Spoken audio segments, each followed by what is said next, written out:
ఓం నమ శివాయ. అందరికీ నమస్కారం అండి. ఆడవారిని ఇంటి మహాలక్ష్మిగా భావిస్తారు. అయితే భర్తకు ఐశ్వర్యాన్ని, అదృష్టం తెచ్చిపెట్టే భార్యలు పొరపాటును కూడా కొన్ని తప్పులు చేయకూడదు. ఇన్నాళ్ళు మీరు తెలియక చేసే ఈ తప్పుల వల్ల ఎంతో నష్టపోయి ఉంటారు. కాబట్టి ఇక నుండి అయినా ఈ అలవాట్లు మీకు ఉంటే వెంటనే మార్చుకోండి.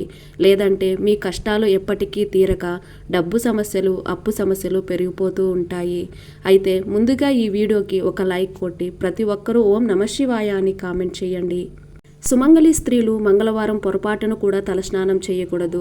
దీనివల్ల మీ భర్త ఆయుష్, ఆదాయం పైన తీవ్రమైన ప్రభావం పడుతుందట. అలాగే మంగళ శుక్రవారంలో ఇంటిని శుభ్రం చేయకూడదు. ఇంట్లో బూజు దులపకూడదు. దీనివల్ల మీ ఇంట్లో ఉన్న లక్ష్మీదేవి బయటకు వెళ్ళిపోతుంది. కానీ శనివారం పూట తలస్నానం చేస్తే ఐశ్వర్యం కలిసొస్తుంది. జాతక దోషాలు తొలగిపోతాయి. ఇక మీ భర్త ఇంటి నుండి బయటకు వెళ్ళిన తర్వాత వెంటనే ఇల్లు శుభ్రం చేయకూడదు. అలా చేస్తే మీ భర్త పనుల్లో ఆటంకాలు, ధన నష్టం ఏర్పడుతుంది.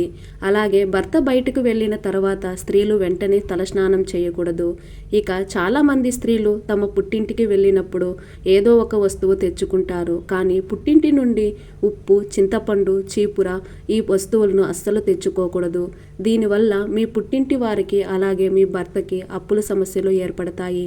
ఇక సుమంగళి స్త్రీలు పొరపాటును కూడా నలుపు రంగు వస్త్రాలు ధరించకూడదు. అలాగే చాలామంది ఆడవారు ఉదయం నిద్ర లేవగానే వంటగదిలోకి వెళ్తారు. కానీ ఇలా అస్సలు చేయకూడదు. దీనివల్ల మీ ఇంట్లో అనారోగ్య సమస్యలు ఏర్పడతాయి. స్త్రీలు ఉదయాన్నే స్నానం చేసి వంట చేయాలి. లేదా కాళ్ళు, చేతులు, ముఖం శుభ్రం చేసుకుని వంట చేస్తే ఆహారం ఔషధంలాగా తయారవుతుంది. ఇక కొంతమంది స్త్రీలకు కాళ్ళు ఊపే అలవాటు ఉంటుంది. ఇంట్లో ఆడవాళ్ళు తరచూ కాళ్ళు ఊపితే అది సాక్షాత్తు లక్ష్మీదేవిని మీ ఇంటి నుండి తరిమేయడమే.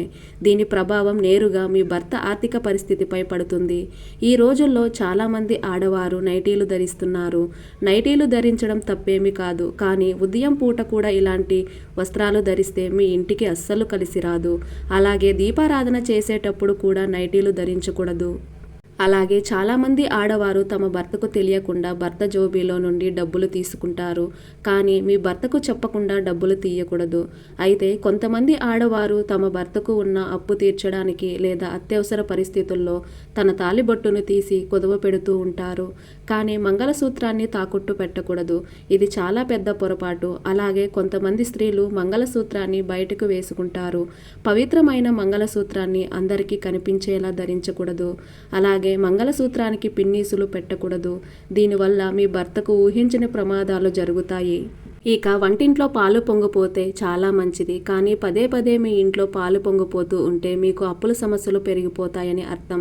ఇక చాలామంది ఆడవారు ప్రతిరోజు ఉదయాన్నే ఇంటి ముందు ముగ్గు వేస్తారు. కానీ మరికొంతమంది రాత్రిపూట ముగ్గులు వేస్తారు. రాత్రి వేసే ముగ్గులు దుష్టశక్తులను ఆకర్షిస్తాయి. కాబట్టి రాత్రిపూట ముగ్గులు వేయకూడదు. అలాగే ఇంటి ముందు వేసిన ముగ్గును పొరపాటును కూడా కాలితో తొక్కకూడదు. లక్ష్మీ స్వరూపమైన ముగ్గును తొక్కితే ఇంట్లో డబ్బు సమస్యలు ఏర్పడతాయి. అలాగే చాలామంది ఇంటి ముందు పెయింటింగ్ ముగ్గులు వేస్తారు. పెయింటింగ్తో వేసే ముగ్గులు మీ ఇంటికి దురదృష్టాన్ని తెచ్చిపెడతాయి. ఇక లక్ష్మీదేవి ఇంట్లోకి ప్రవేశించే ప్రదోష కాలంలో అంటే సాయంత్రం 6 గంటల సమయంలో ఇంటి తలుపులు మూసి ఉంచకూడదు. సాయంత్రం ఇంటి తలుపులు తెరిచి ఉంచాలి. అప్పుడే లక్ష్మీదేవి మీ ఇంట్లోకి అడుగు పెడుతుంది. ఇక బీరువా లక్ష్మీదేవితో సమానం. అయితే ఆడవారికి నెలసరి వచ్చినప్పుడు మొదటి 3 రోజులు బీరువా ముట్టుకోకూడదు. అలాగే చాలామంది ఆడవారు ప్రతినిత్యం ఇంట్లో పూజ చేసుకుంటారు. కానీ ఇంట్లో మీ భర్త చేత దీపం వెలిగిస్తే మీ కుటుంబం మొత్తానికి భోగభాగ్యాలు, అష్టైశ్వర్యాలు కలుగుతాయి. ఇక మీ ఇంటికి ఎవరైనా ముత్తైదులు వస్తే ఇంటికి వచ్చిన స్త్రీలను ఖాళీ చేతులతో బయటికి పంపకూడదు. కుంకుమ బొట్టు పెట్టి రవిక వస్త్రం, తాంబూలం ఇచ్చి పంపించాలి. ఇలా చేస్తే లక్ష్మీదేవిని గౌరవించినట్లు. సంధ్యా సమయంలో ఇంట్లో లక్ష్మీదేవి కొలువై ఉంటుంది. కాబట్టి ఇంటి లక్ష్మిగా భావించే పాలు, పెరుగు, కల్లుప్పు, నూనెను ఈ వస్తువుల్ని ఎవ్వరికీ ఇవ్వకండి. లేదంటే ఆర్థిక నష్టం, అప్పుల బాధలు పెరిగిపోతాయి.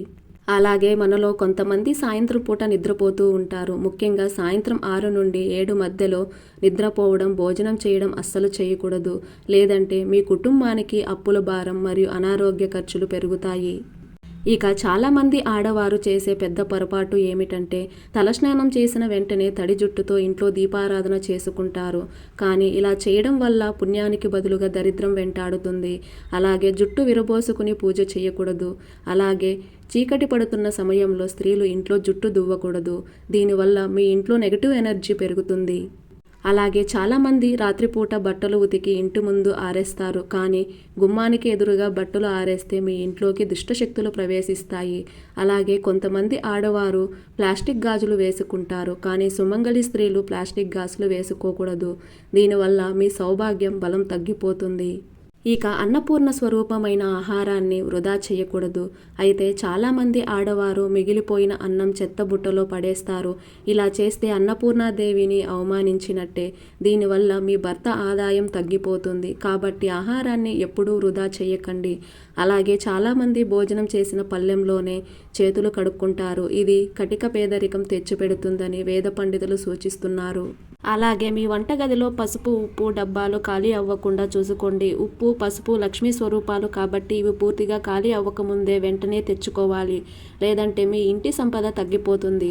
చీపురును లక్ష్మీదేవిగా భావిస్తారు కాబట్టి చీపురును నిలబెట్టడం, కాలితో తొక్కడం అస్సలు చేయకూడదు. అలాగే ఇతరులకు కనిపించేలా ఇంట్లో చీపురు పెట్టకూడదు. దీనివల్ల మీ ఇంటి లక్ష్మీ కటాక్షం తగ్గిపోతుంది. ఇక ముత్తైదులు పాపిట్లో కుంకుమ బొట్టు లేకుండా ఉండకూడదు. ప్రతిరోజు స్త్రీలు కుంకుమ పెట్టుకోవాలి. అప్పుడే మీ భర్తకు, మీ కుటుంబానికి అన్ని విధాలుగా కలిసి వస్తుంది. ప్రతి వారానికి ఒకసారి ఇల్లంతా తడి బట్టతో శుభ్రం చేసుకోవాలి. ఇల్లు అశుభ్రంగా ఉంటే మీ ఇంట్లో దరిద్ర దేవత తాండవిస్తుంది. అలాగే ప్రతిరోజు ఇల్లంతా సాంబ్రాణి పొగ వేసుకోవాలి. ఇలా చేస్తే మీ కుటుంబంలో ఎలాంటి ఆపదలు రాకుండా ఉంటాయి. ఇక మనలో చాలామంది ఇంటి ముందు మొక్కలు పెంచుకుంటారు. కానీ ఇంటి గుమ్మానికి ఎదురుగా గోరింటాకు మొక్క ఉండకూడదు. కానీ మీ ఇంటి ఆగ్నేయంలో మనీ ప్లాంట్ మొక్క పెడితే మీ ఇల్లంతా కనక వర్షంతో నిండిపోతుంది. ఇక మనలో చాలామంది ఆడవారు వంటగదిలో డస్ట్బిన్లు, చీపుర్లు పెడుతూ ఉంటారు. కానీ వీటిని వంటగదిలో పెట్టకూడదు. ఇక చాలామంది ఇళ్లల్లో వాటర్ ట్యాప్ లీక్ అయ్యి నీరు వృధాగా పోతాయి. దీనివల్ల మీ భర్త సంపాదన కూడా నీళ్ళలా కరిగిపోతుంది. ఇక మీ ఇంట్లో విరిగిపోయిన అద్దాలు, పగిలిన దేవుని పటాలు, తుప్పు పట్టిన పాత సామాన్లు ఉంటే వెంటనే తీసేయండి. వీటి వల్ల రాహుశని దోషాలు పెరిగి అనుకోని నష్టాలు, తీవ్రమైన ధన నష్టం ఏర్పడుతుంది. అలాగే మన ఇంటి ప్రధాన ద్వారం నుండి లక్ష్మీదేవి ప్రవేశిస్తుంది. కాబట్టి ఇంటి గుమ్మానికి ఎదురుగా చెప్పులు, చెత్తబుట్టలు, పాత సామాన్లు అస్సలు ఉండకూడదు. వీటి వల్ల మీ ఇంట్లోకి దుష్టశక్తులు ప్రవేశిస్తాయి. ఇక చాలామంది ఇళ్లల్లో పాత క్యాలెండర్లు ఉంటాయి. పాత న్యూస్ పేపర్లు, పాత క్యాలెండర్లు, పాత బిళ్ళలు ఇంట్లో ఉండకూడదు. ఇవి మీ అభివృద్ధిని అడ్డుకుంటాయి. అలాగే రాత్రిపూట ఎంగిలి పాత్రలను సింక్లో వదిలేయకూడదు. రాత్రి భోజనం అయ్యాక ఎంగిలి పాత్రలు కడగకుండా అలాగే ఉంచితే అన్నపూర్ణాదేవి, లక్ష్మీదేవి మీ ఇల్లు విడిచి వెళ్ళిపోతారు. దీనివల్ల మీ సంపాదన ఎంత ఉన్నా అప్పులు తీరవు. ఇక చాలామంది ఆడవారు తమ భర్తను కించపరుస్తూ ఉంటారు. తమ భర్త సరిగ్గా సంపాదించట్లేదని నిందిస్తూ ఉంటారు. కానీ అలా అస్సలు చెయ్యకండి. స్త్రీలు ఏడవడం, ఇంట్లో గొడవలు పడటం అస్సలు చేయకూడదు. ఏ ఇంట్లో అయితే మహిళలు తరచూ ఏడుస్తారో, అనవసర విషయాలకు గొడవలు పడతారో ఆ ఇంట్లోకి దరిద్ర దేవత ప్రవేశిస్తుంది. ఈ వీడియో మీకు నచ్చినట్లయితే ఒక లైక్ కొట్టి మన ఛానల్ని సబ్స్క్రైబ్ చేసుకుని మీకున్న ధర్మ సందేహాలకు మాకు కామెంట్ ద్వారా తెలియజేయండి. ఓం నమః శివాయ.